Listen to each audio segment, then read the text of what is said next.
Welcome, everybody, to the third Eurobits and ECSO Startup Pitch. Today, under the label of the Eurobits Security Summit 2022.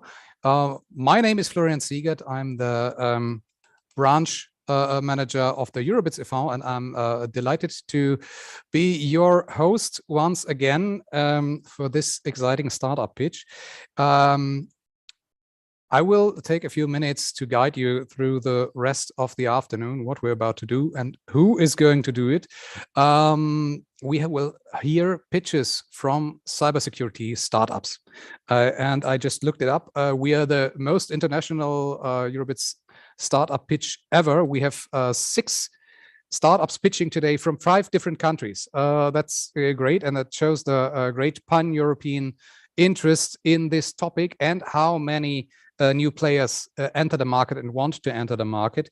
I'm very excited for your presentations in a few minutes. But before that, as I said, a few words about the procedure. We will have 1 hour for 6 pitches. This will start at roughly 15:15, so 3:15. And each of you will have 10 minutes in total. This 10 minutes will divide it in 7 minutes for your actual pitch and 3 minutes for Q&A by the jury. We will monitor these times very, very strictly, and I will give you a short sign when you have 1 minute left so that you can adjust your the rest of your presentation. Why are we going to be that strict? Because we want to stick to the schedule. After all, we're German. And the other thing is, of course, we want to stay fair for everybody so that everybody has the same time. So this is what I'm going to do. I'm going to be very direct in interrupting you then if the time is up.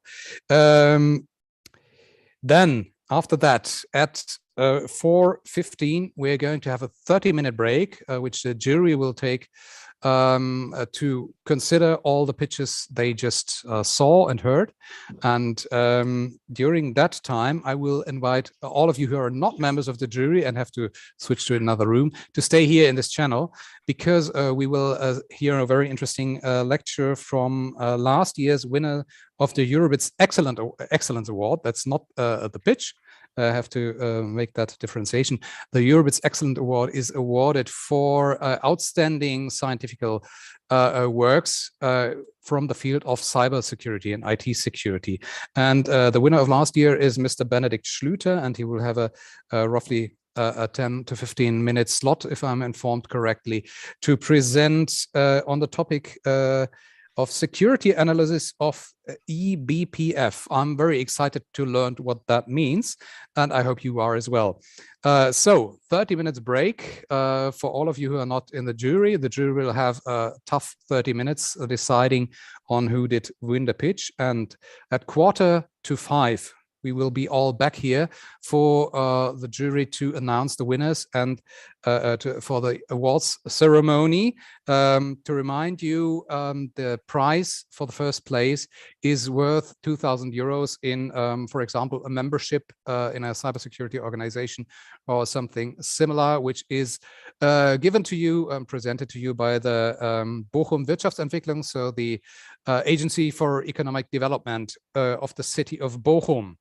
I did talk a lot about the jury so far, but I did not give away who they are. Anyway, you can see them already in picture, but I would now like to have the jury introduce themselves quickly so that I don't have to call you up one after another. I would like you to hand over to the next jury member, if that's fine for you. And I would say, ladies first. Katharina, I would like to start with you. Thank you very much, Florian. I'm Katharina Frie. I'm working for eCapital as a senior investment manager. We have a dedicated cybersecurity fund, and I'm advising in board roles almost half of our portfolio. And thank you for having me here. Now, maybe Willi, because we're working together. Yeah, thank you very much. I have the honor to be head of the jury as of today. And Kati is a colleague of mine. I'm in cybersecurity since mid of the 90s, and I am happy to be here today. And perhaps Rainer? Yeah, Rainer Baumgart, I'm happy to be here. I'm board member of eurobits and in the cybersecurity business over 30 years. Thank you. Who's next, Rainer? Who's the next?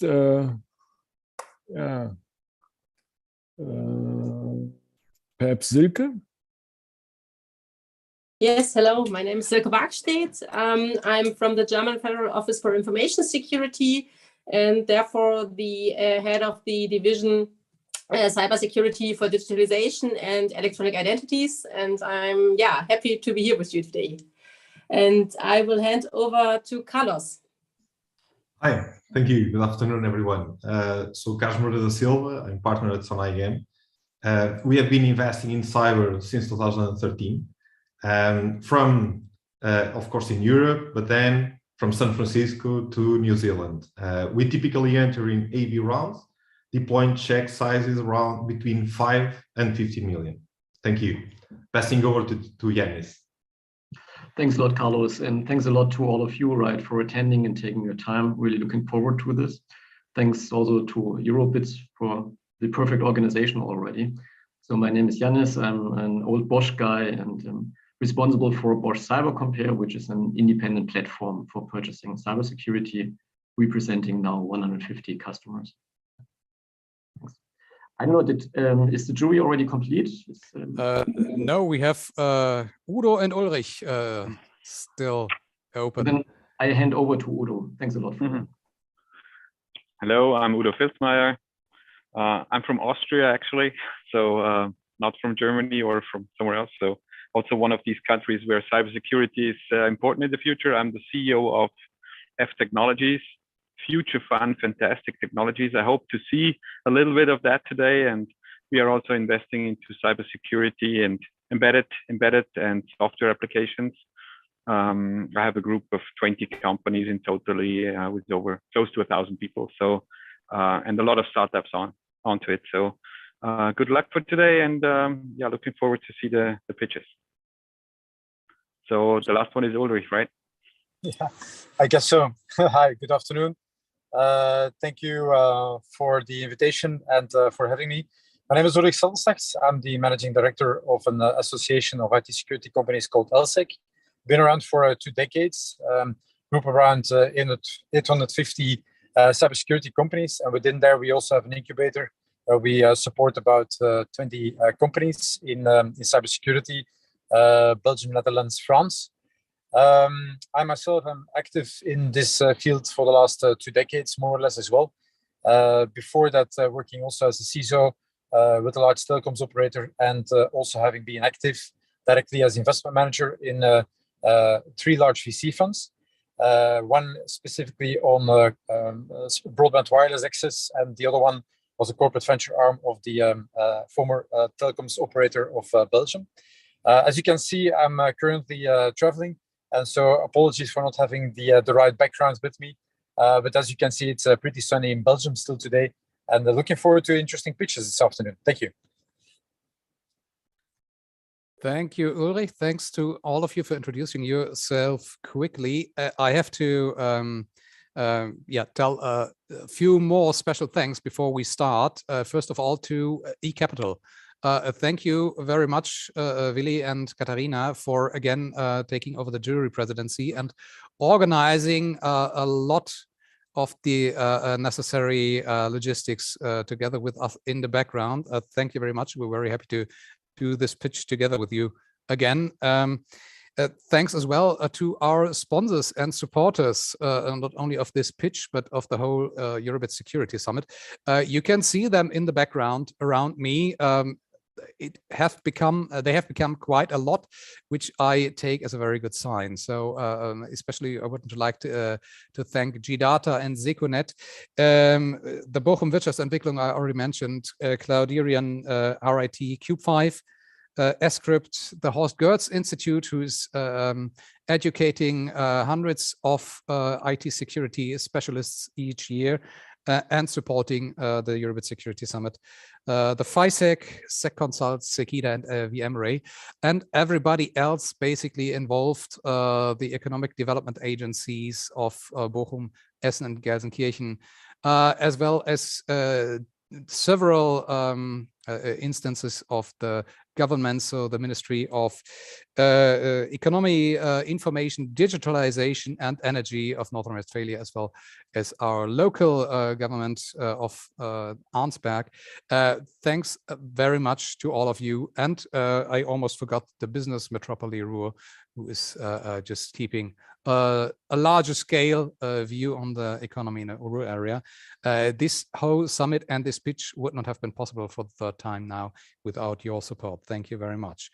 One last hint before we can start with the first pitch, even a few minutes ahead of time.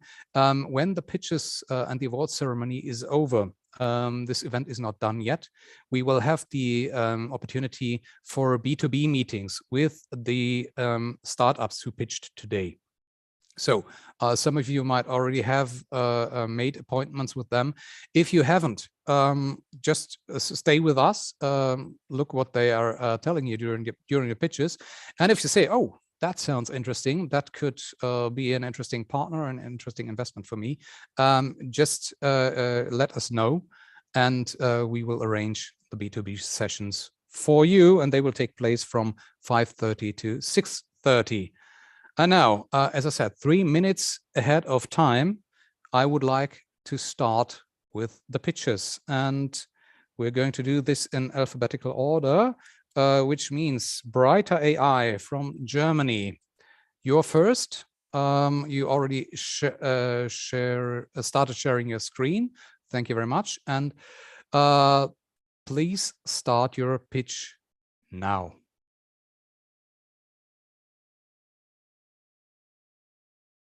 So I hope everybody can hear me. Nice to be here, Marian Glaser, and CEO from Brighter AI. And who is Brighter AI? Well, we started 2017 and 2018. We actually went live with our solution, hottest European startup, most innovative ADAS technology, at last German Innovation Award. And now quite happy to have collected some good logos, and most of the ones that you see actually with recurring contracts. And where are we moving? Well, in a market with video data and AI, and that's actually enormously huge. When you think of video data being collected, analyzed, startups and companies that do annotation, that do the sharing, that do the security on the data, for the whole chain, it's 1.1 trillion. And this market around camera data and AI is, of course, further growing, because many business applications such as self-driving vehicles to Amazon Go, new retail concept, and public cities are based on camera data, now enabled with deep learning. The problem is, when we look at camera data in public, we all of a sudden facing concerns. And many of them are due to legal regulation, but as well as also, what about data breaches? What if the data lands in the wrong hands? And this, until we came actually with our solution on the market, hasn't been really solved. Because if you use specifically for AI usable data, any kind of pixelation, as you see here on the image on the left, you have on the image on the right, which is from Google DeepMind, segmented image, heavy distortions. So in red, you should see clear outlines of one person. Instead, you see almost a phantom person and heavy distortions within the person.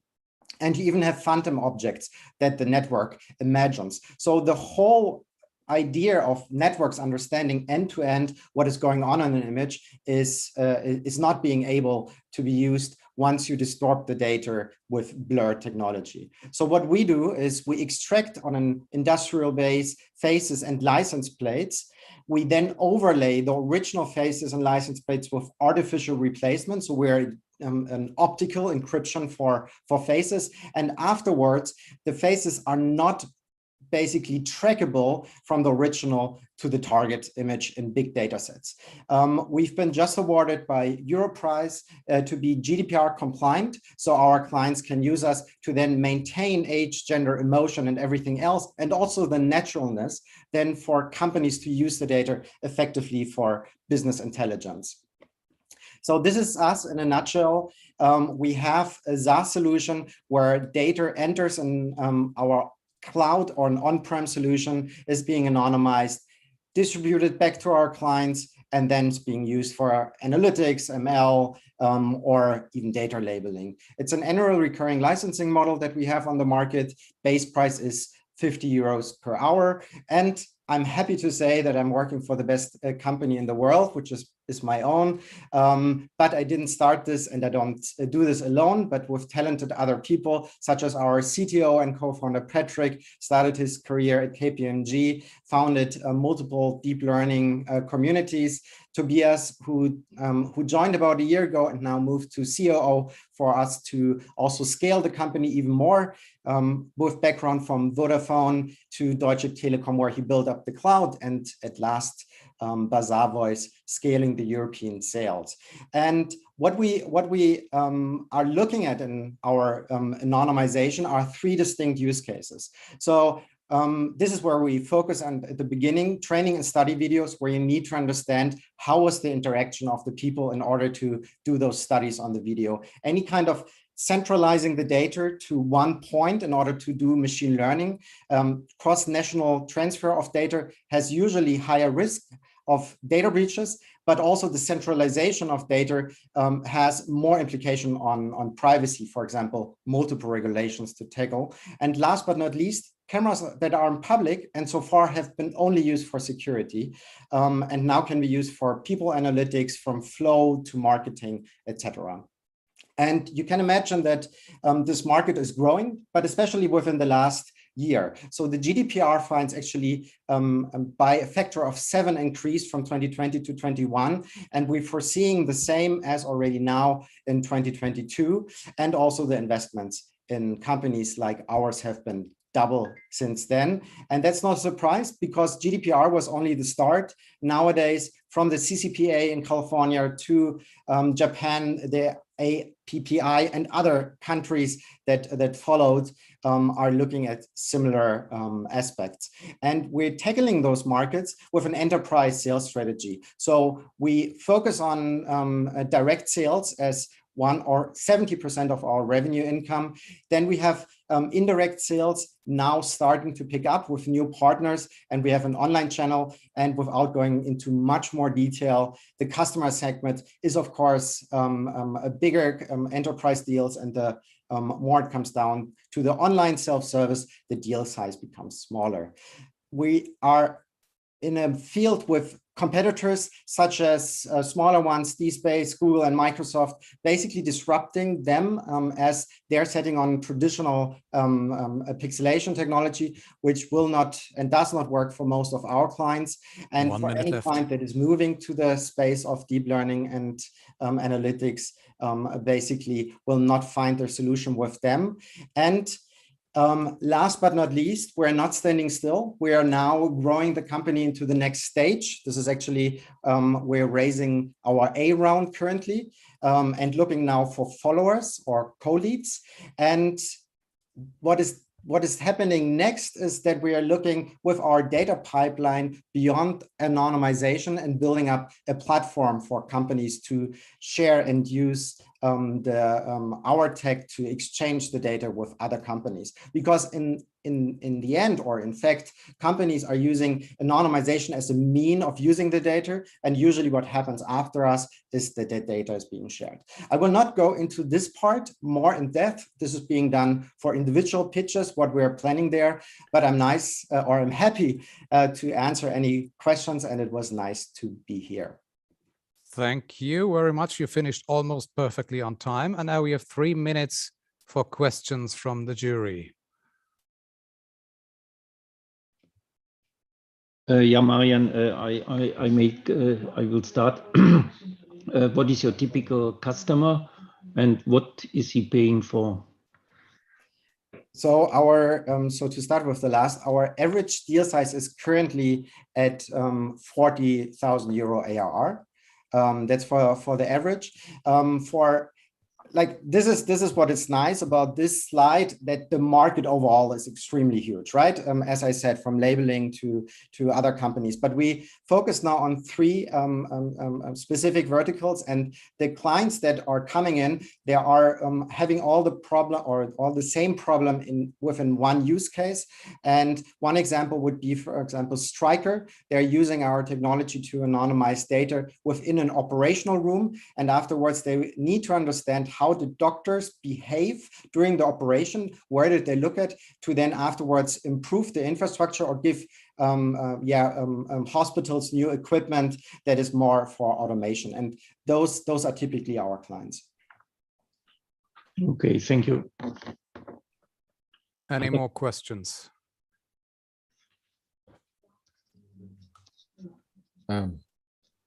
Perhaps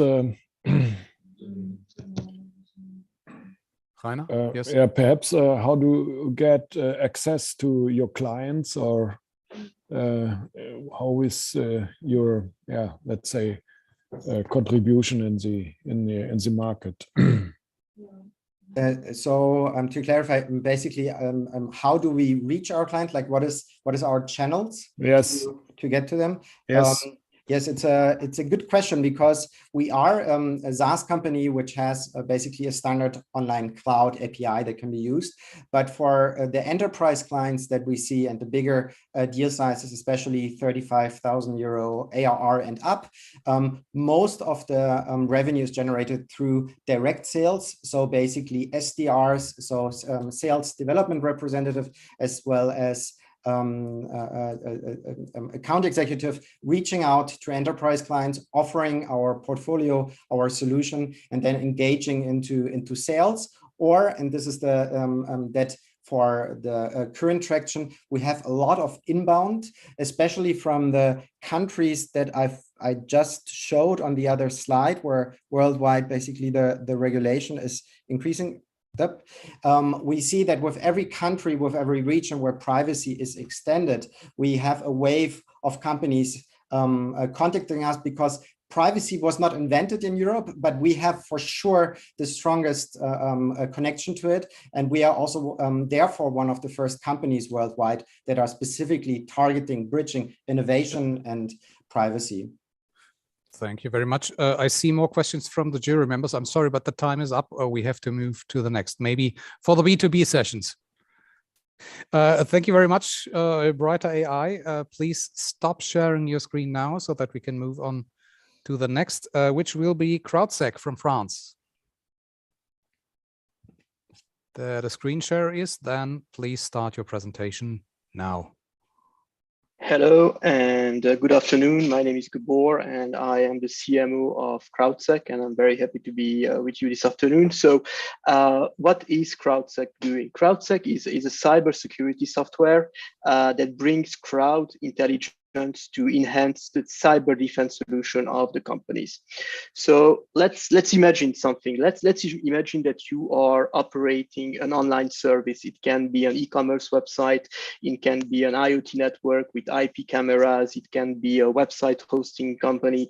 It can be a WordPress website, whatever. Imagine it's online. It's exposed to the internet.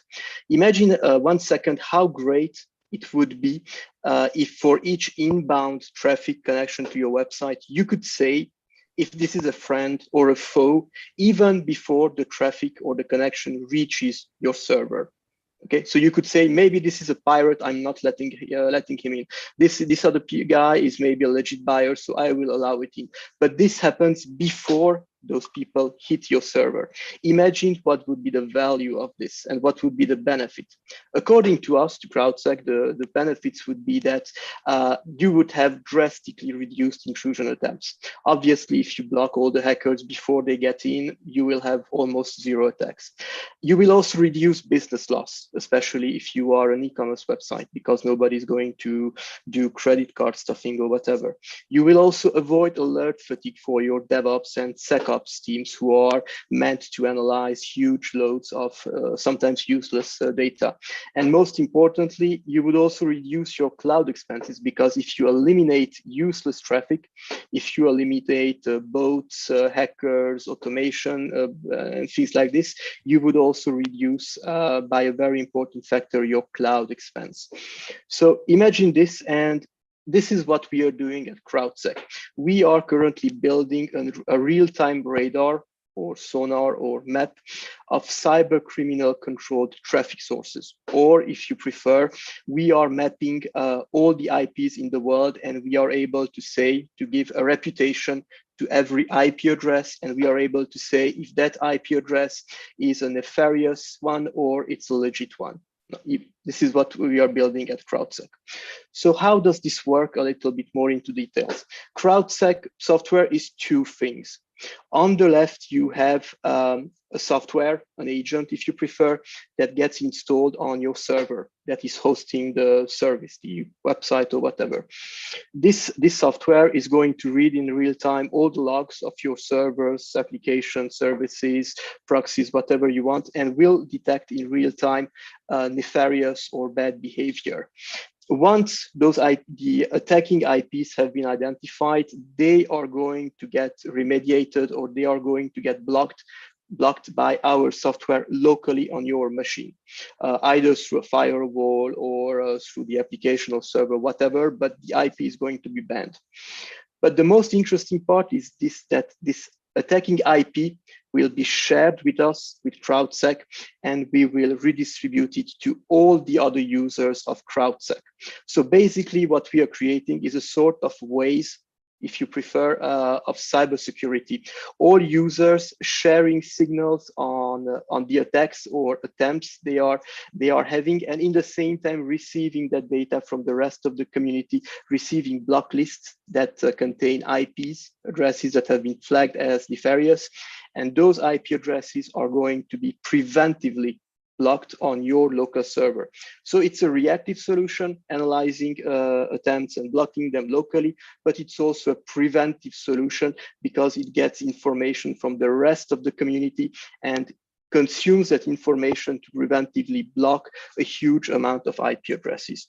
So our solution is able to detect IPs that are trying to do web scans, port scans, VoIP hacking, brute forcing, cross-script linking, targeted attacks, layer 7, DDoS attacks, ransomware lateral movements, bot scalping, scrapping, monitoring, credit card stuffing, basically everything that can go wrong during an attack.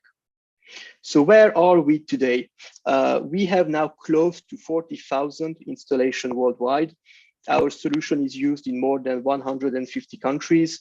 To be noted that the top 3 countries are France, US, and Germany, by the way. We now reached a point where we receive more than 1 million signals a day from our community. So each day we receive 1 million information on IP attacks, IP addresses doing different kind of attacks. And now we reached the point where our community has blocked more than 2.3 million IPs preventively. So this means usually that the average CrowdSec user is able to reduce by 90% the amount of attacks on their server. We can have some competitors, but most of those, they have a lot of false positives.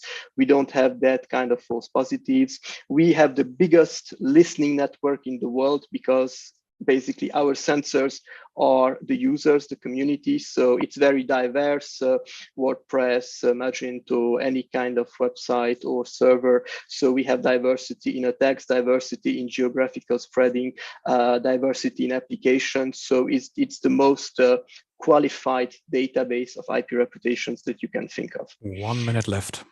Thank you. Our founder team is very seasoned because they have been working together for more than 10 years and it's their third enterprise. They are all coming from the cybersecurity market. They all have a technical background, former pen testers and Red Hat teams. Our solution has been open source and free until now, because we really wanted to have as much adoption as possible. But now it's time for monetization. So we now have a low-touch SaaS offer called Professional for SMBs, and we have an enterprise offer for big companies and very specific features that we are selling through SDRs and direct approach. And now that's pretty much all for this high-level overview, and I'm happy to answer any questions you might have.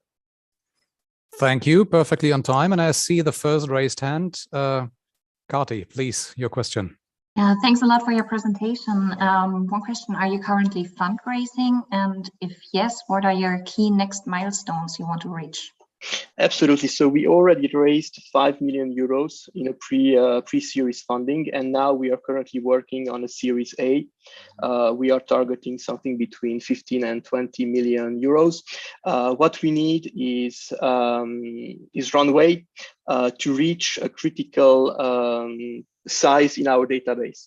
Once our IP reputation database is huge, we basically sell that database and we become rich. So we want to follow the same kind of approach as Waze. Waze has made almost zero money. We want to make recurring money, but at the end, what we are selling is the data quality and the intelligence that's in the database. And to reach that size, we need a little bit of runway, and that's why we are currently raising for Series. We are looking for Series A. Thanks. Next question from Carlos, please. Thank you. So on one side, I'm wondering, because until now we have been promoting this as a free solution, but this is an existing segment, but of course you are bringing a different angle to it. But nevertheless, I'm wondering, what do you see as the main challenges, or that you are forecasting in terms of having customers adopting this technology? Because they need really to see that there is a significant benefit over technology that they may eventually already have. So I'd like to understand your view on that. And related to that as well, what do you think will be the main challenge also in balancing the free and paid features? That's an excellent question that we are currently working on. It's true that until now, most of the community, they use the free version, but they are ready to pay for it. We discussed a lot with those people, and they are more than happy to pay 99 euros a month recurring to have the quality of service that we are able to provide.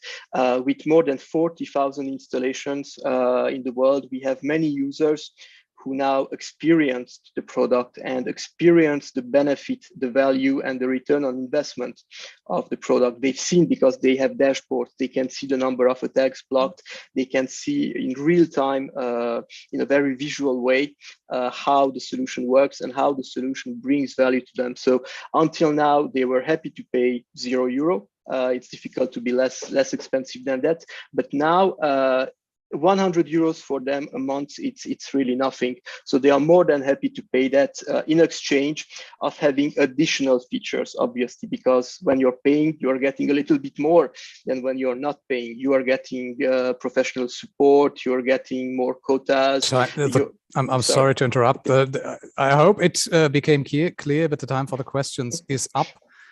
Has the question been answered, Carlos? Yes, it is. Thank you. Okay, so sorry for interrupting, but I made it clear in the beginning. I'll be strict on this. Thank you very much, CrowdSec. Thank you. We will move on to, I hope I pronounce it correct, eIDeasy from Estonia. There is the screen. Then please start your presentation now. Hello. My name is Margus Pala. I'm CEO of eIDeasy Estonia. And we are building infrastructure gateway to qualified electronic signatures. To be more exact, then eIDeasy is helping big international signature portals adopt high-quality electronic signatures. These are qualified and advanced by aggregating all local and popular signature methods that people are already using to keep the signing process friction minimal and low cost. And I'm coming from world's most mostly digitally advanced country, Estonia. We are living in our happy bubble several years ahead of other countries. And we are doing all our signatures in qualified level. But whenever we have some business with somebody outside Estonia, then we are getting into trouble because people are asking us to come and draw the signature with a mouse or a finger and be happy with that. And here you can see difference of the so-called simple signatures that's mostly done outside Estonia and countries, and qualified signature. With qualified signature, you know exactly who was the signer, when it was signed. It's accepted all over the Europe by all governments, highest levels. But the other side, when you need to draw your signature with a mouse or choose really pretty font, then this is not close enough quality of this signature. And what we have learned is that all the signature portals we reach out, they really love our service because we help them to aggregate or integrate all of these different methods very fast and with very low cost. And in fact, first reaction that they usually tell is that can we buy the company so they can get all the service?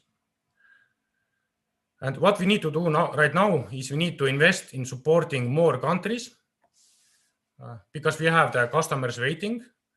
And if you have more countries, then we can earn much more. And lastly, in many countries, let's say Nordics, there's no widespread qualified electronic signature methods available. There is only identification means. So what we do is we take this identification means, identify person, and issue one-time document signing certificate. And the problem here is that these mouse drawing signatures are not good enough, and very soon they will be replaced by cryptographic and personal high-quality signatures. But there's a lot of them. Europe alone has over 100 different qualified trust service providers and methods. And what is needed is all portals want all the methods immediately. There's hundreds of integrations. And in many countries, you cannot do easily qualified signatures. If you want to integrate all, it takes a lot of time and a lot of money. So what we do is that we integrate all of the different methods. We put it behind one simple API and give it to our customers. In this way, all the portals have hundreds of methods available instantly. They can create signature where it has not been possible, and all the compliance issues are solved with our platform. From the competition side, most people think of DocuSign, which has document signature API. There is also, especially in Nordics, eID gateways who can do or proxy electronic identities. But what we are doing is that we are focused on high quality signatures. We don't want to compete with the portals who are our main customer segment. And we want to do also one-shot high quality signatures. Multiple researchers have said that the market size is going to be 16 billion in 5 years. If you take 33% of Europe, that could be done through aggregators, then it's over 100 million euros in ARR.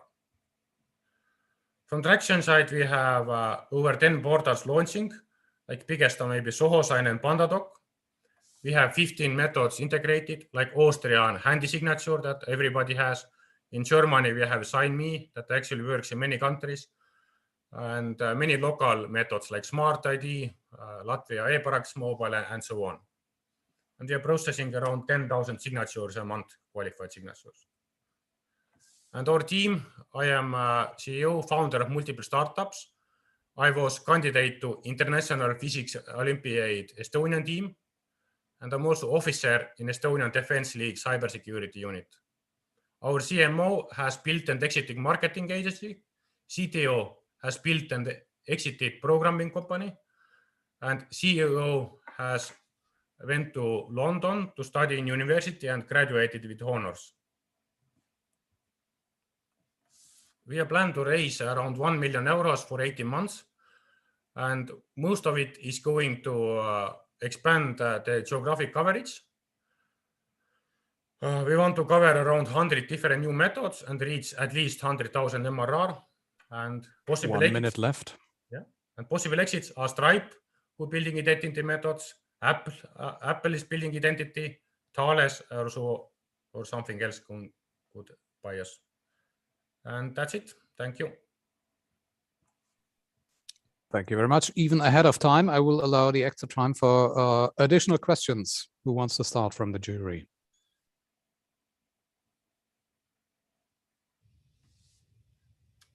Yeah, what is your question that a customer who is using DocuSign that he should come to you? In DocuSign, let's say when you are in Germany, you want to make changes to existing contract. It needs to be in so-called written form.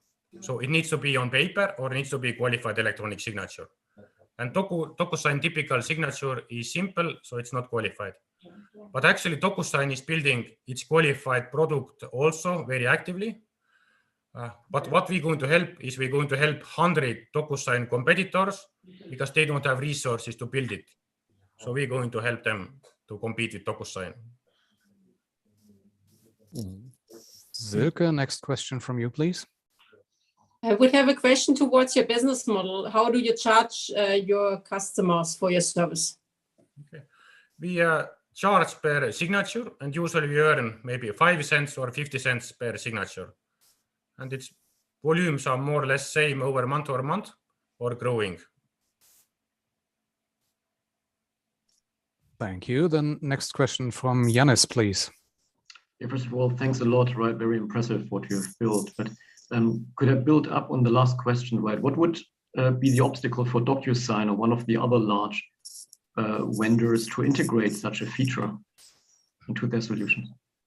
I mean, the problem is that, DocuSign is doing it very actively, but the problem is it's really expensive. We say that it takes around €1 million to build some system similar to that what we want to build. And also it takes a lot of year and a lot of time to market. You need these things right now. You don't have 2 years to wait it. And there's a lot of compliance and everything that takes a lot of time to building these things. Okay, got it. Thank you. Got still 1.5 minutes left. Any more questions?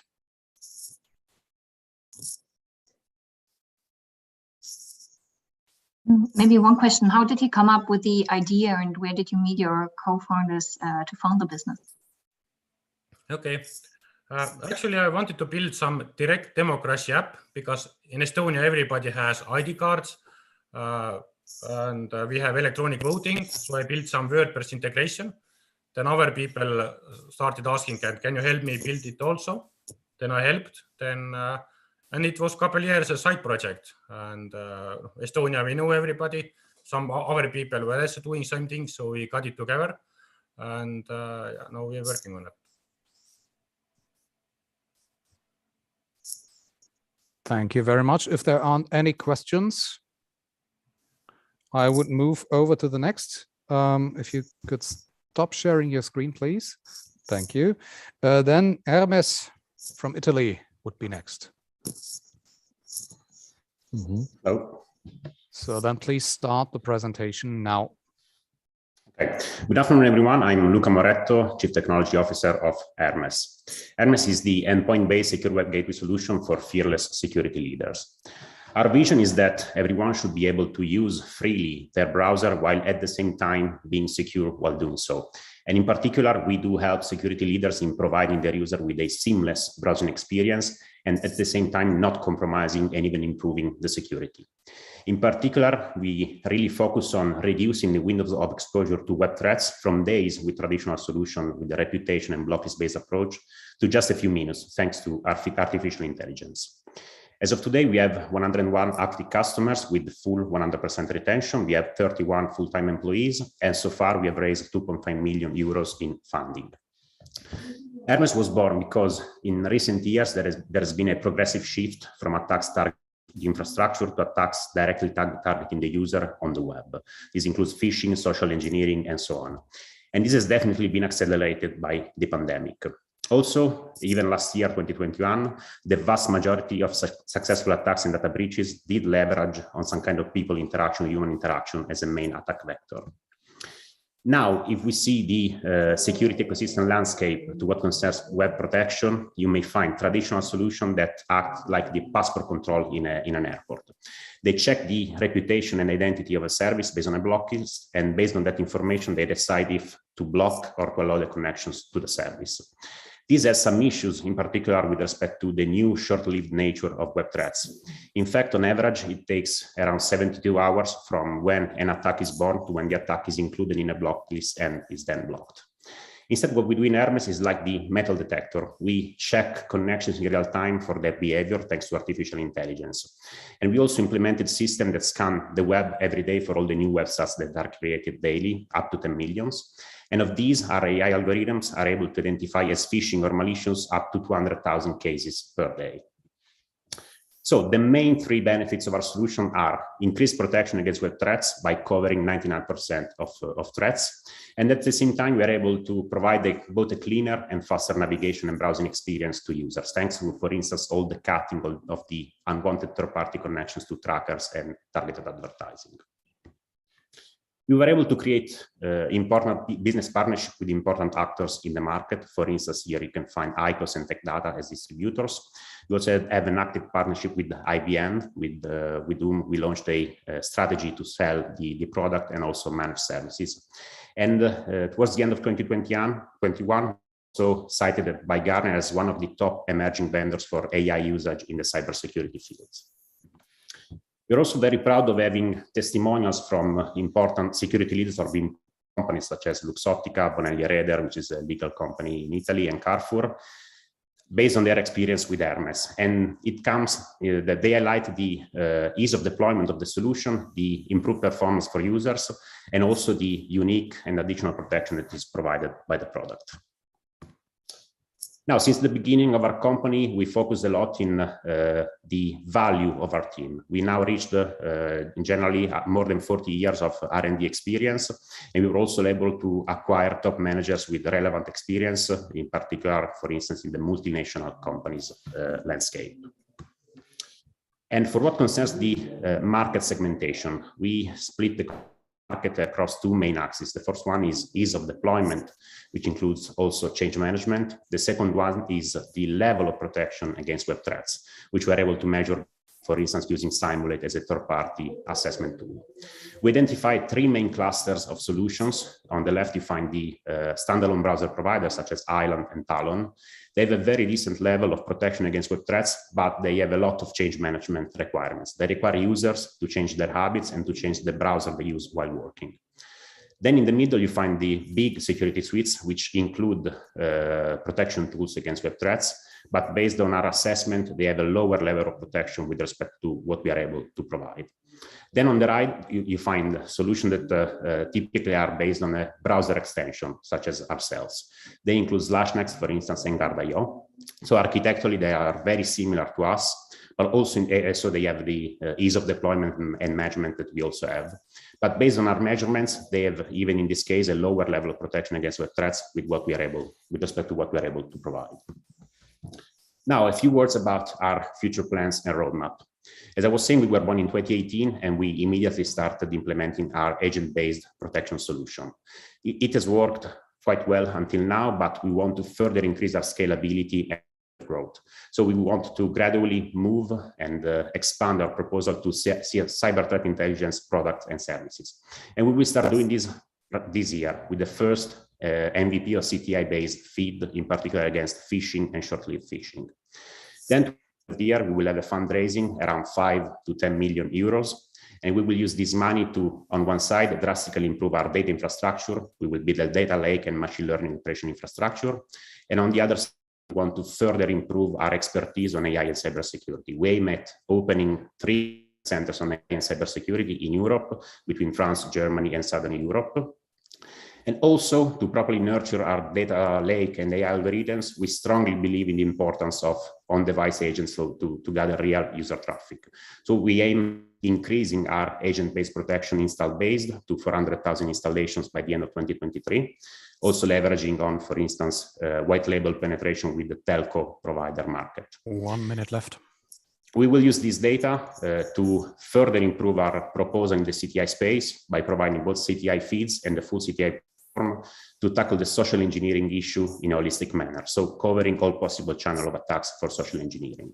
Then in 2024, we will have another raising funding investment, this time around 30 to 50 million euros. Thank you very much. Thank you. And I already see the first raised hand by Ulrich. Please start with the first question. Thank you very much for the interesting presentation. I have basically 3 questions. Where do you get your sensory data from, and what is exactly the machine learning or AI specifically doing? And how do you see basically your business model taking place? I mean, who's paying exactly for what? Because you mentioned different channels, but who's exactly paying for what? Thank you. Okay, yes. So our data comes from our agent-based protection tool. We are a browser extension, so we are a plugin for the browser, all the major browsers in the web. We are able to collect data about the traffic, both the navigation events, but also most importantly, all the third-party connections towards the typically invisible services for the user. For what concerns artificial intelligence, we have both checks in real time on the user navigation. For instance, we are able to in real time identify cyber squatting attacks based on the URL of the site that is visited by the user. Also, we have a web crawling system that scan the web every day, and they collect a lot of features, not only the URL, but also the information about the certificate, the domain registrar, the whois information. More than 300 different features, and all the features are put together to identify malicious website based on our models. And then for what concerns the last question, our business model, we have typically a lot of success in direct sales as of today. We sell directly to end user companies, which need an additional layer of visibility in web traffic, and in particular on the traffic that comes from the browser. We are also opening partnership to tackle the B2B market, so to have an indirect sales process. And for these, we have a particular value proposition for the Security Operations Center context. We have an integration with Security Operations Centers via CM, where we can expose both the detections of our product in terms of phishing and malicious website access, but also unique information such as info about all the other browser extensions that are deployed in the company, that to the best of our knowledge is not currently identified by any other product. So we are able to highlight all the extensions that are installed with all the permissions they automatically have from the user and all the risk level that comes from that. 1 minute left for other questions. Thank you. Thank you.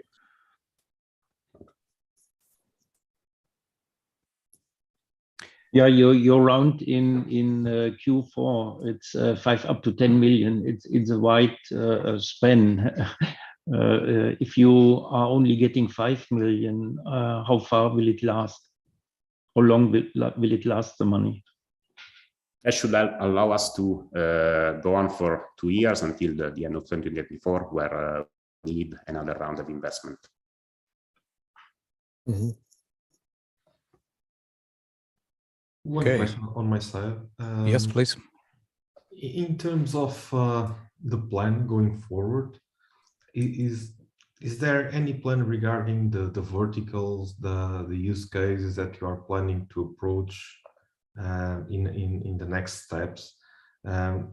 Because this is a segment that had some attention in the past, then things moved a bit to the application layer. Now it's having again some attention, but you are not just competing with your direct competitors. You are also competing with other solutions that solve the same problem. So I'm wondering, what's your plan to demonstrate that you have here a solid technology and that you are able to fit yourself also inside the ecosystem and be able to integrate with third parties that you probably will need to do?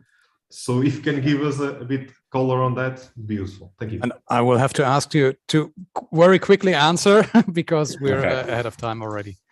Okay, for what concerns the agent adoption, we have a strategic plan to tackle the telco market provider market with possibly also very aggressive pricing solution with the white label product to gather the data that we need.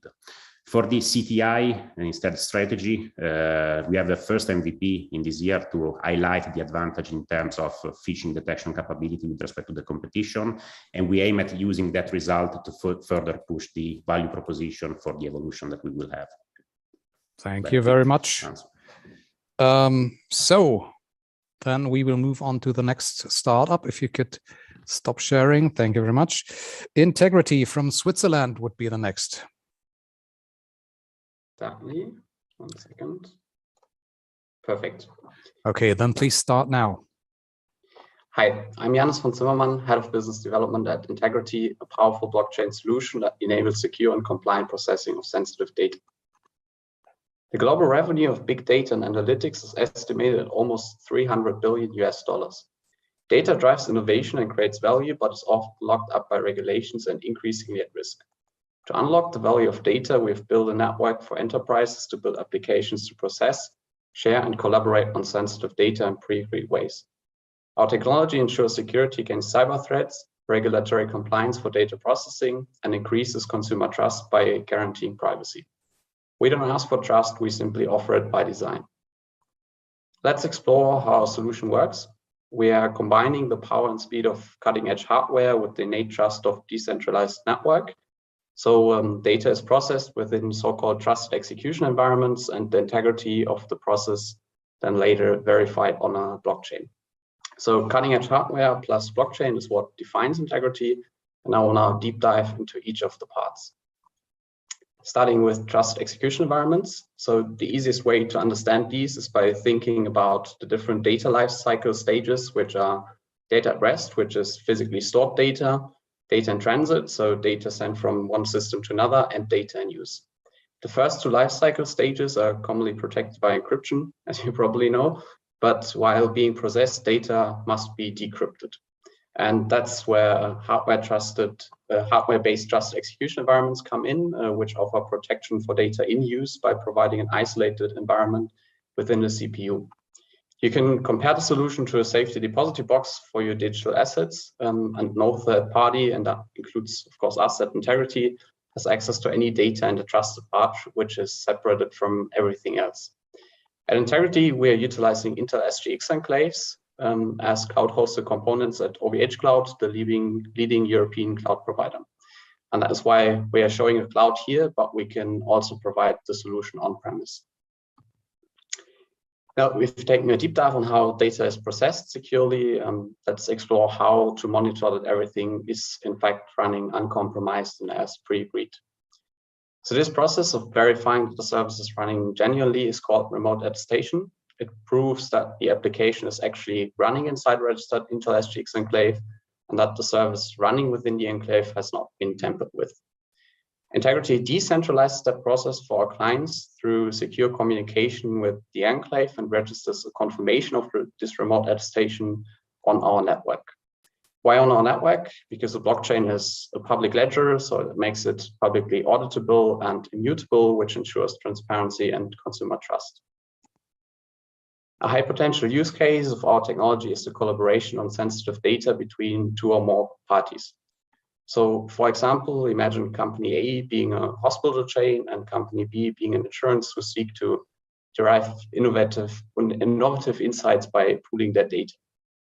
In the first step, they encrypt their data with the public key of the secure enclave and send the data to it. A company C, which would be a data analytics firm, is needed to customize the environment of the enclave for the specific use case and to provide the algorithm for the analysis of the data. Next, the data is decrypted and analyzed within the secure enclave. Once the analysis is carried out, results are distributed to the collaborating parties and the integrity of data and the process verified and registered on our network. Now, all participating parties can transparently track whether their data has been secure and confidential at all times.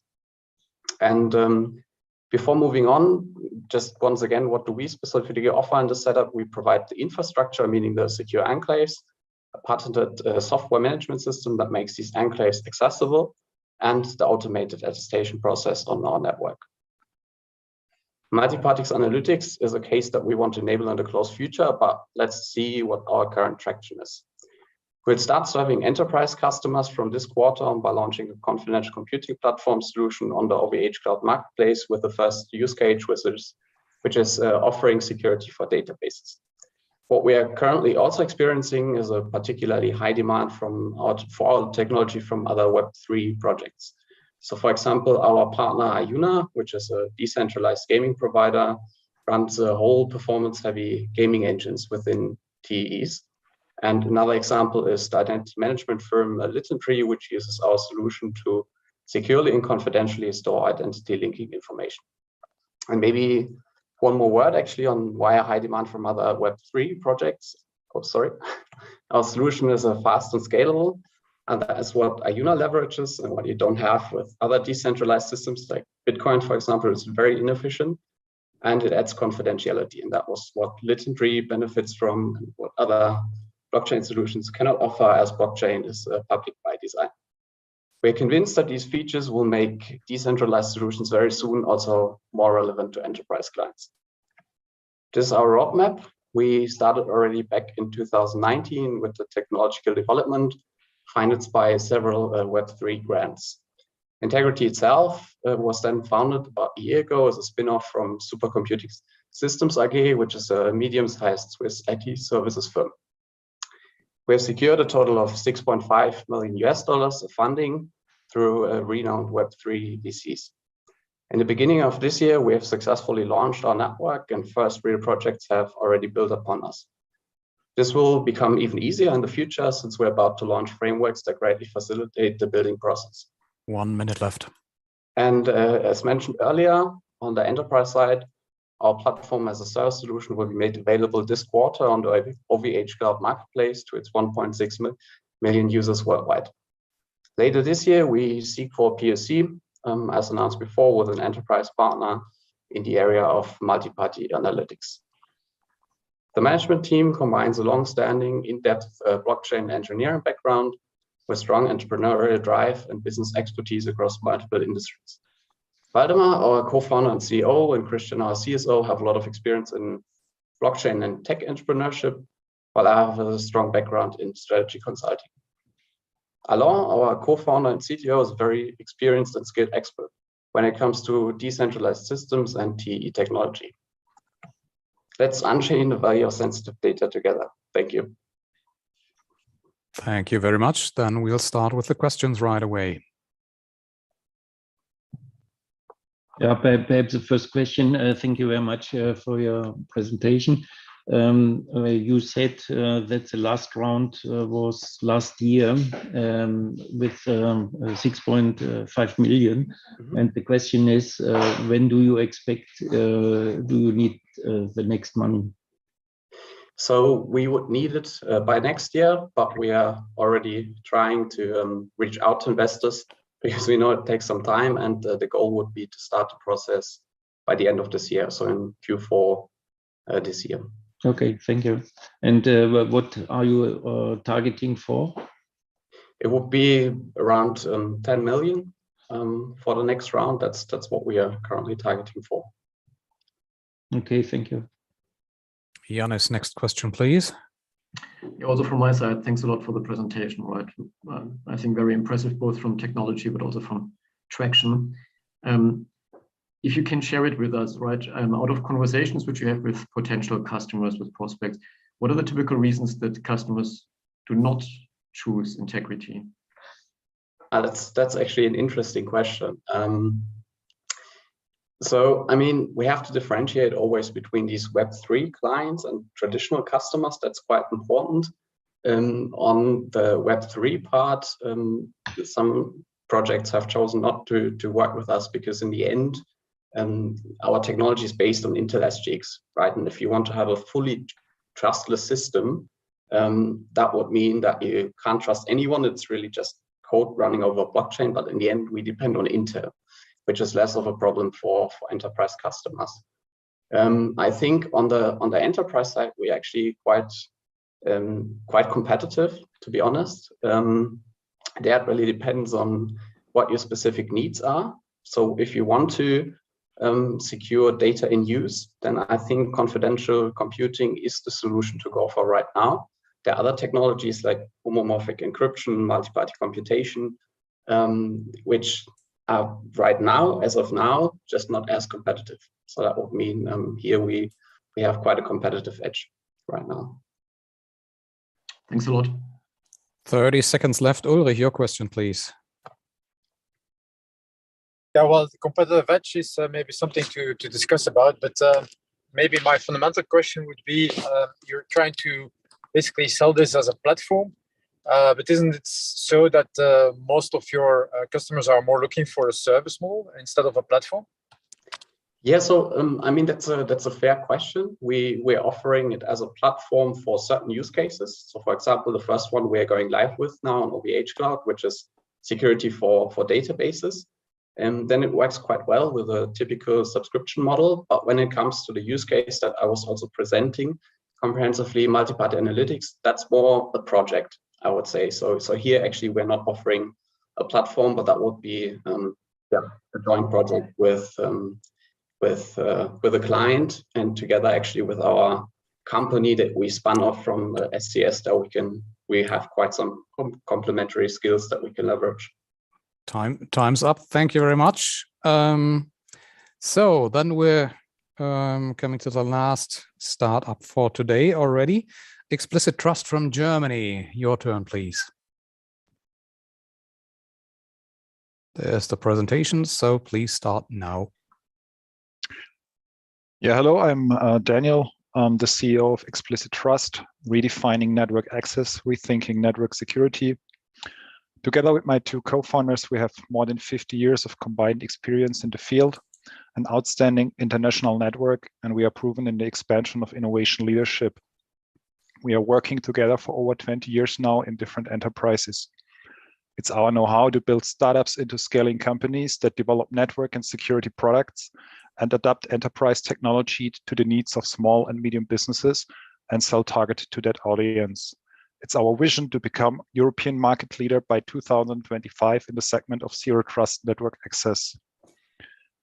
So our mission is to develop zero trust technology products and sell them through a partner network to SMBs that require adaptive identity-based, accurate, and decentralized network access and security solutions that address the weaknesses in current perimeter, VPN, and firewall approaches.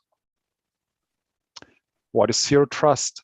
Zero trust is a security architecture that's built on the maxim of never trust, always verify. Access to digital systems must be controlled on the basis of facts. The better the quality of the facts, the less implicit trust is required, and ideally trust is no longer necessary.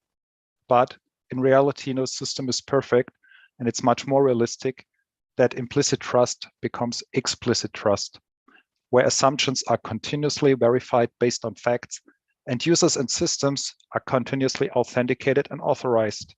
Access is then granted or denied granularly and context-based. Applied to network access, this means that we make a change from the current situation where network security is based on firewalls and VPNs, and control is implemented at the virtual door, the perimeter, the boundary between different network segments. There's always an insecure on the outside and a secure on the inside, but this approach is no longer addressing the needs of modern security. And there's now a new approach rising, which is zero trust network access, where end-to-end connections are controlled and secured, and there's no access, not even local, possible via the network for unauthorized persons or systems. And decentralized architecture increases scalability and reliability. The XplicitTrust network access solution is simple, secure, holistic, and software only, and allows access to network services anywhere from anywhere without complex configuration. It's strictly identity-based and is incorporating multi-factor authentication and zero configuration. dynamic risk assessment based on access, context, and condition of the endpoint is used for every access attempt, and it's available for all major platforms. The XplicitTrust value proposition is based on 3 pillars. First, revolutionary ease of deployment and support, where always connect technology provides a connection even under adverse network conditions. Zero configuration eliminates the need for time-consuming configuration management, and actionable insights allow to keep an overview of the installations. Second, the reduction of the attack surface for exposed services. Technology called single packet authorization prevents unauthorized access at the network level and makes opportunistic attacks on zero-day vulnerabilities impossible. This gives IT managers the freedom to plan and act. And third, it's small and medium businesses first. There's an easy configuration and deployment that enables sales and setup within minutes, a partner portal for multi-tenant and customer support, an attractive pricing model, and automated invoicing via an API. The market for Zero Trust was estimated to be around 20 billion in 2020 and will grow to over 50 million in 2026. There are 2.5 million small and medium business in Germany alone and 22.6 million in the European Union. We have a software as a service model where we sell monthly per seat subscriptions in different subscription levels. It's a strictly business-to-business channel sales model where products are distributed exclusively through a partner network where the partners sell, install, and support the end customer. We have an OEM business where we are selling white label solutions to third parties like Industry 4.0 suppliers, and we are also selling to the public sector where we aim to act as an enabler of digital sovereignty under the label of cybersecurity made in the European Union. We have an advisory board of experienced industry figures and academic researchers. We have established German Limited in August 2021. We have a remote first culture where we have no offices, structured teleworking, and we are tapping into an international talent pool. That's it. Thank you very much. And I'm looking out to talking to you about the details.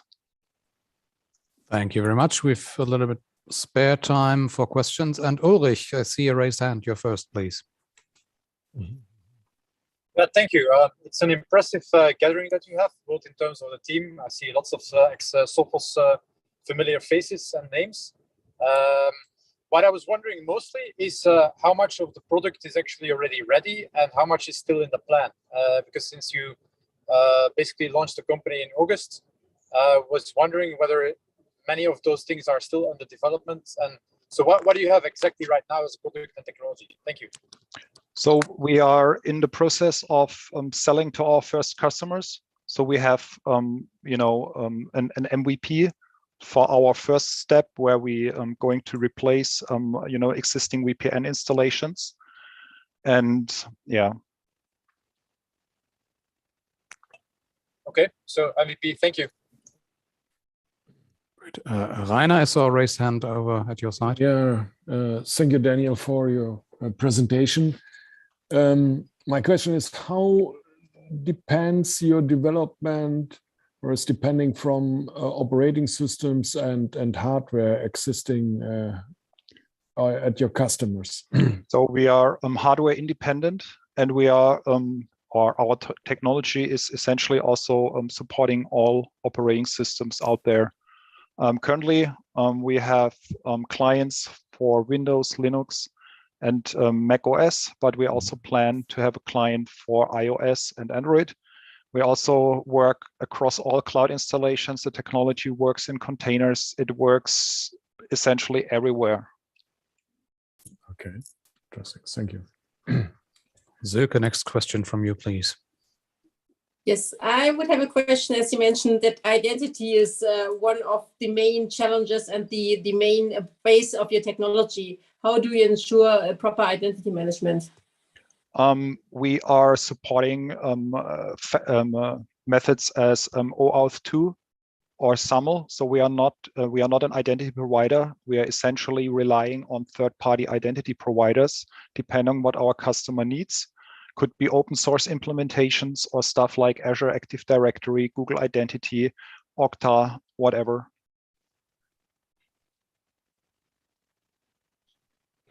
Any more questions? Still got 1.5 minutes. But perhaps my question is, next round, what are the parameters and use of proceeds?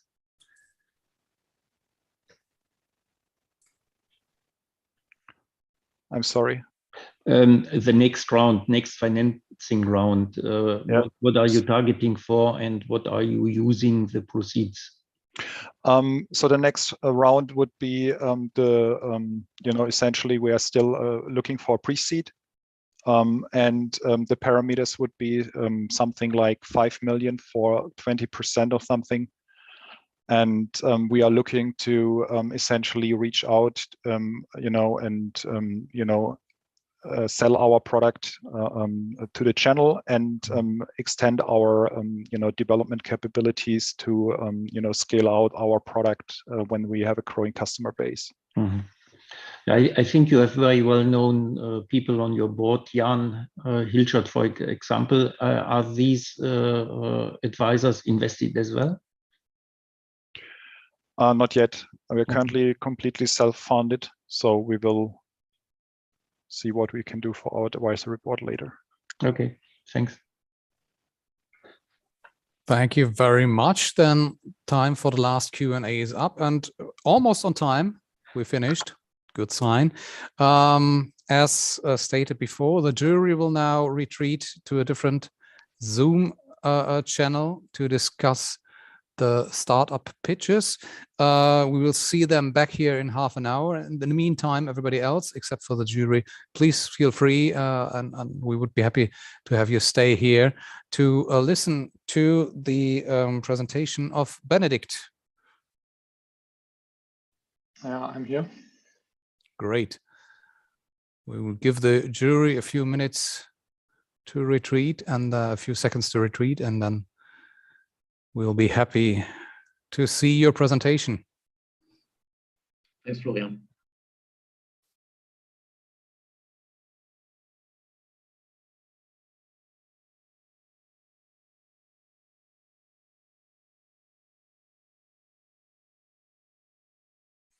All right, stage is yours. Thank you. Yeah, I was the winner of the last year's eurobits Excellent award, and my thesis covers eBPF. And specifically, I was looking at the security of the technology. And let's start with a quick overview. Maybe some of you already heard of eBPF. It's a pretty interesting technology within the Linux kernel. And it sees major adoption by really large companies. Also, recently, I guess in August last year, the eBPF Foundation was created under the umbrella of the Linux Foundation. And we have really high target tech companies as founding members. And for example, Facebook uses eBPF for their load balancing in the data centers. And there is some presentation about it, and they achieve speed up by the factor of 7. So it really helps these enterprise businesses to do their network filtering much faster. Also, Google uses it for a completely different part. They're trying to replace SE Linux with eBPF. But let's get a quick overview. What exactly is eBPF and what can you do with it specifically? Now, when you hear of eBPF, you can think of it like a reduced assembly instruction set. So it's basically a complete instruction set architecture where you can program in, and you program your eBPF program and then load it into the kernel. And this eBPF program can then be attached to different subsystems within the kernel. And as you can see here on the left side, For example, when a syscall is triggered, in this example, the write or read syscall, the eBPF program runs, executes the instructions, and then returns back to the kernel. And this allows you to program the kernel.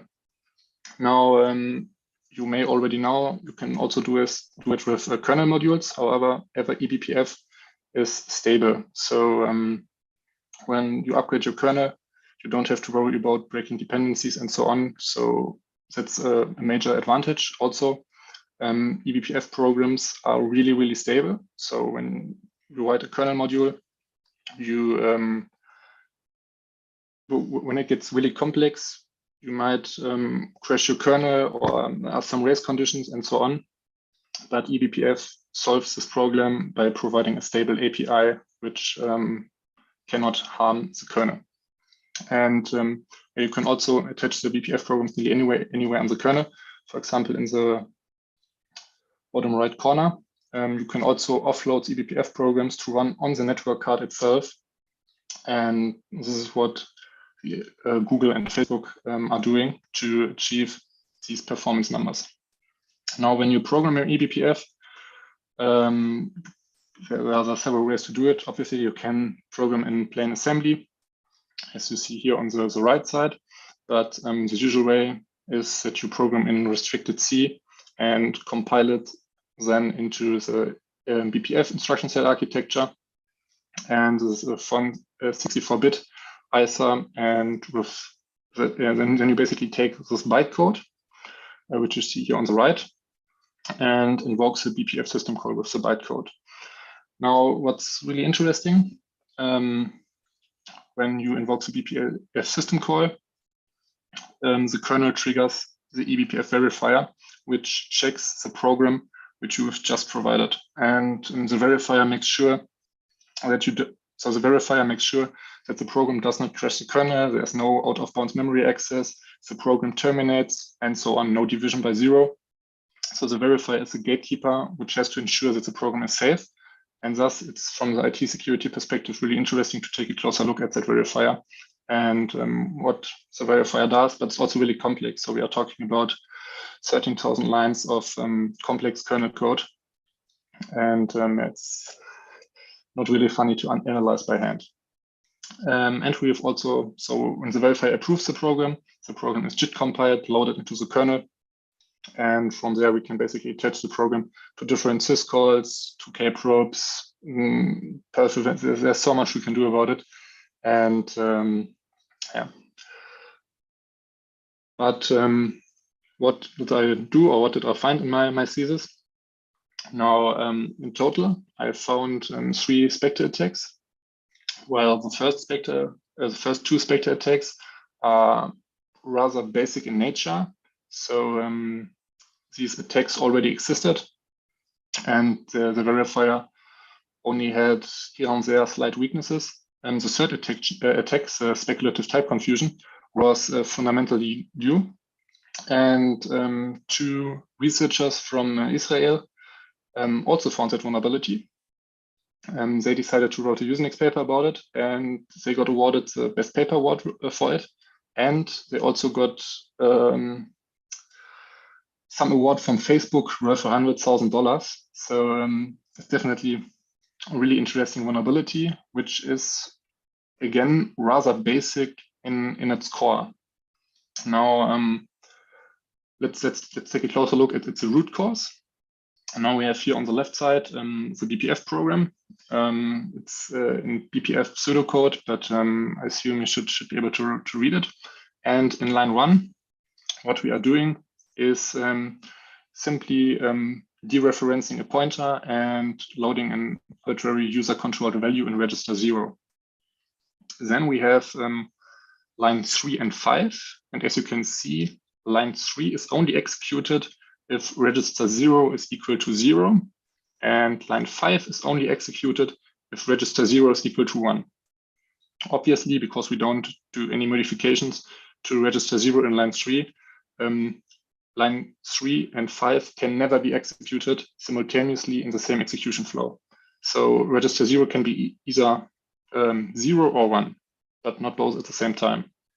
So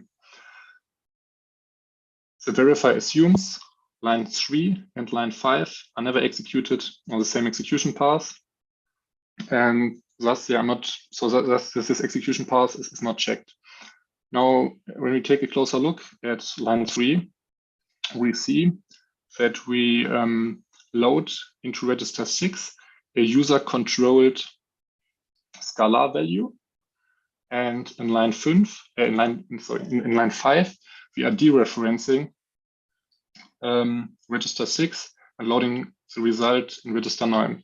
Now, usually the verifier makes sure that no user-controlled input is dereferenced, because if the verifier would allow it, we could dereference arbitrary kernel addresses and basically leak complete kernel memory, which from a security perspective, we are not allowed to do. Now, with the help of Spectre and some mistraining some mistraining of the branch history predictor, we were able to trick the CPU into speculatively executing line 3 and 5 simultaneously in the same execution path, and thus be able to speculatively dereference an arbitrary kernel address and then leak that address to user space. Now, obviously, the devil is in the detail, so it's a really high-level overview. But it's much harder to do all the stuff, to bring the CPU to speculate. But to explain all of this, I guess it would not fit in that presentation. And to come to an end, it's always good to see a quick demo. So how does it look? So how does a Linux kernel exploit look? Yeah, first of all, we can see it's a 5.11 kernel, so it's a pretty old one. Then I'm a normal user, not root. Then I obtained the core pattern through the procsys file system, and then I'll outputted the location of the core pattern in kernel memory. So this string, which we see at procsys kernel core pattern, is located at this kernel address, and then we simply execute the exploit program with the kernel address and the bytes which we want to leak. And as you can see, we had a perfect leak. So the string is identical to the one which we've just get through the core pattern. And below here, you can see the 4 FF blocks indicate that this memory here contains some kernel pointers. So the exploit was successful. Yeah. And the main results of the bachelor thesis were that right now, previously an unprivileged user was allowed to load an eBPF program into the kernel. Now, after my work and work of some other security researchers, right now, unprivileged eBPF is disabled on all major distributions. What was also interesting, that you can use Spectre to exfiltrate data from the kernel. Now, if you know a bit about Spectre and Meltdown, usually Spectre is not able to cross privilege boundaries. However, with eBPF, we were able to directly load our malicious code into the kernel, and thus crossing privilege boundaries was not necessary. And what's also interesting, that the speculative execution attacks are still part of the kernel, even 3 years after the initial discovery. Yeah, thank you. And if you want additional information, here I've listed some resources to get into. Thank you very much, Benedict. I would love to tell you that I did understand everything. I didn't, but I'm not an IT security expert. So if I did understood everything, it would probably not have been interesting for the experts. So I did understand the conclusion, though. So thank you very much for that, and thank you for shortcutting our break. Yeah, I hope you will receive some feedback on that. I think there. If the people want to find you, they will. If they have additional question about this, they can drop an email to Eurobits, and we will be happy to forward this to you. Thank you very much.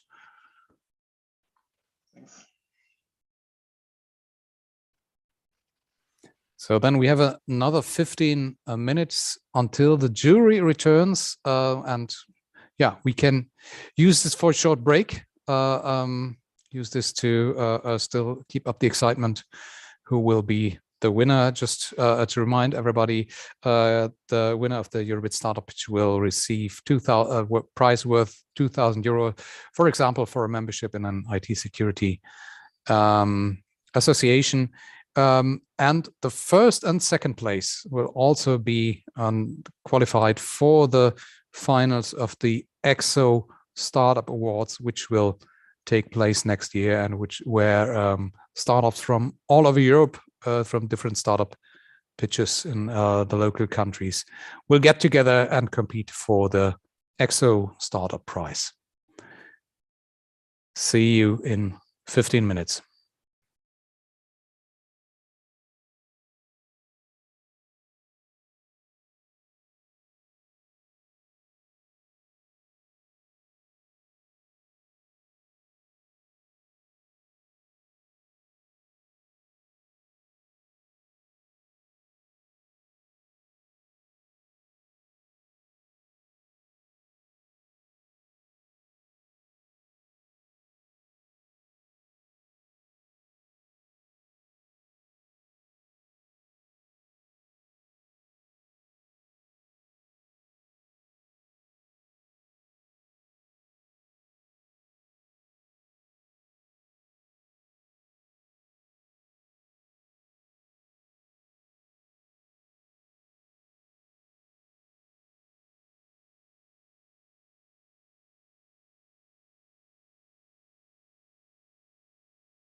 So, according to my clock, it's 4:45 and I see the jury members returning one by one.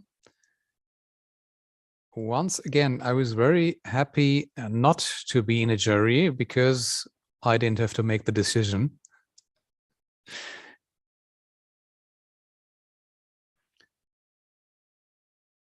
So, if I count correctly, all the jury members are back now. Willi, you're back as well? Yeah, I'm back as well. Have you and your colleagues come to a decision? Yeah, we have come to a decision, and thanks, Florian. Yeah, I hope everyone at the conference, in the office or at home, has enjoyed the startup pitches as much as we did. And we are now ready to announce a final two. And let me summarize last hours as follows. It's not so easy to present, and it's difficult to deliver that kind of great pitches we saw in front of investors on a tight time schedule. And Florian, thank you for pushing all the participants into that time frame. Yeah, this is an incredible, and we know that a lot of investors are on the pitches as well. And this shows that cybersecurity is very important, and from an investor side as well. And investors will definitely invest in cybersecurity in the future as much as they did in the past. And I'm very happy to say that COVID is not slowing down the investments in cybersecurity during the last 2 years.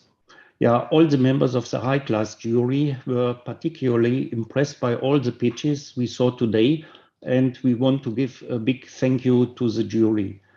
As well to eurobits and all EG partners you can see anyway on the slide behind us. I will name Secunet, I will name ECSO, who are making this happen.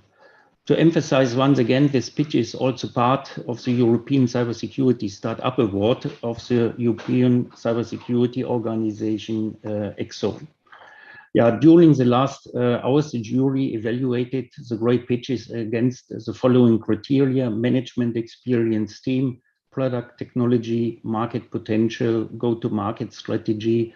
Can they compete in a worldwide market? And this is very important to mention. All the pitches we saw today can compete on a worldwide market. And then the presentation quality was another issue, and business model clarity and credibility.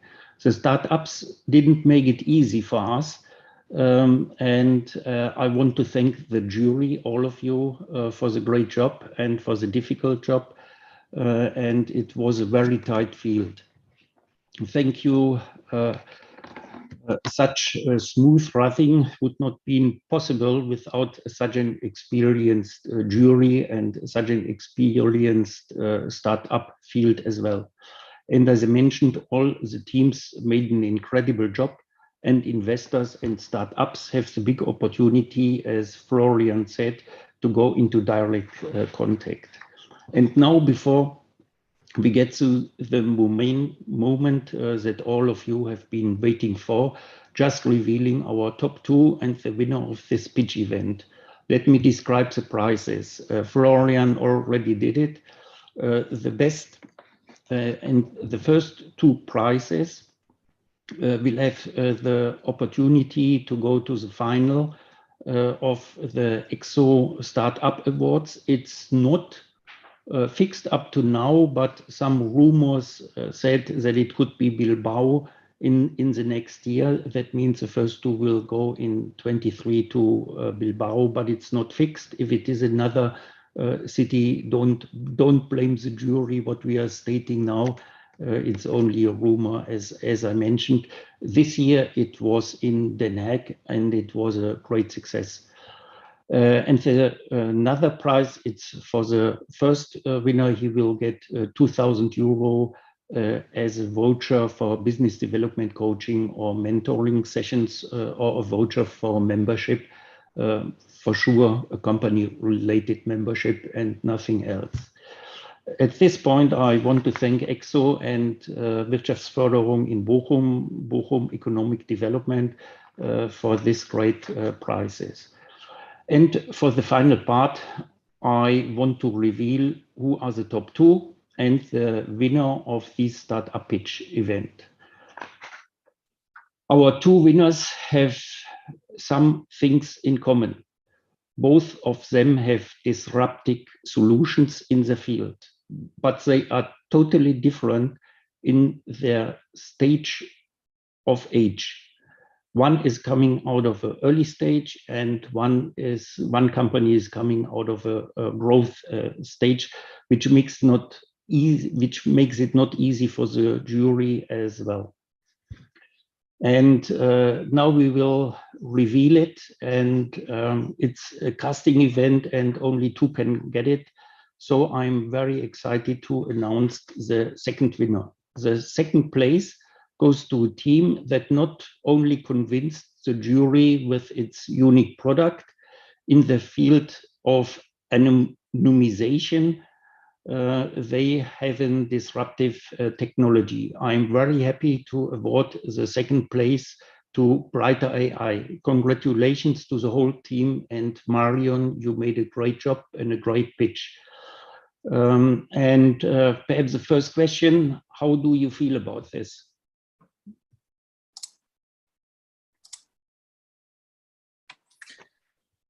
So I'm gonna sneak in here. My name is Tobias. I'm COO at Brighter. And Marian just slacked me asking whether I could join your rebrief because he's in a customer call.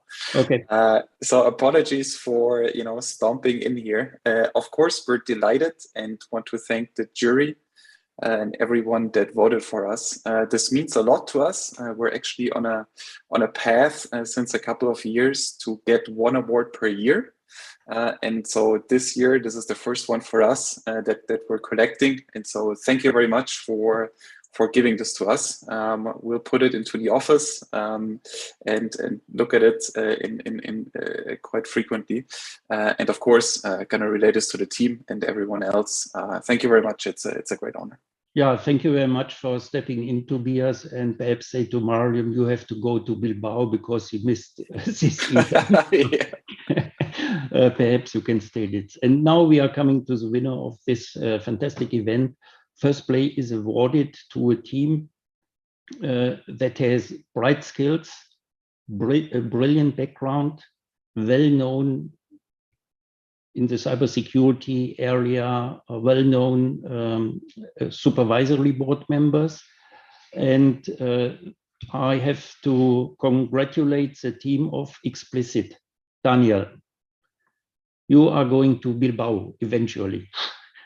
Thank you very much. That comes a bit unexpected because the competition was very strong, and we are humbled that we are selected, and we are looking forward to presenting next year. Thank you very much. Okay, thanks again for all the teams which pitched. And I strongly encourage you to take advantage of the opportunity and get into contact with these great startups, all of you. And now is the time to build up those connections and set up the follow-ups meetings, either with investors who are in the jury or from outside. So thank you very much as well. And I want to hand over to Florian. Thank you very much, Willi. Congratulations to the winners. And yeah, I won't keep you here in the channel much longer, but I would like to add thanks from my side to a few people as well. Willi, you already named them. First of all, to all the startups who pitched here today, thank you very much. We heard from the jury that it was a very tough decision, and I can imagine that it was. I wasn't in their shoes, as I said, and I was happy about that. Thank you very much to all the jury members as well. Thank you for taking the time to be here and to evaluate all the pitches. To the ECSO as well, this is the third pitch which we are doing together with ECSO, and this is a great thing that they are making this possible to have this pitch here in Bochum on such an international level. Of course, thanks to all the eurobits employees who have been working behind the scenes. I'm the one that you're seeing here, but there have been a lot of others involved and yeah, running this smoothly.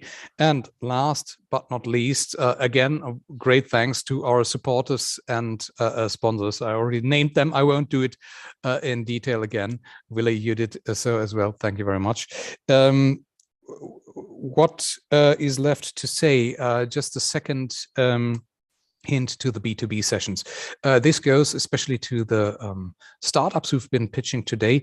We would like you to keep an eye on your email inbox.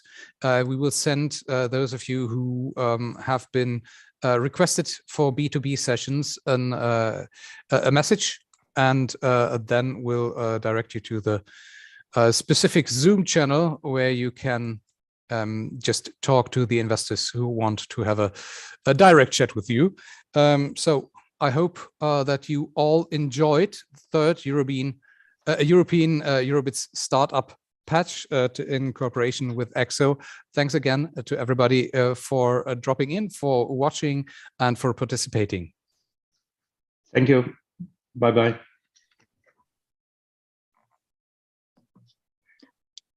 Bye.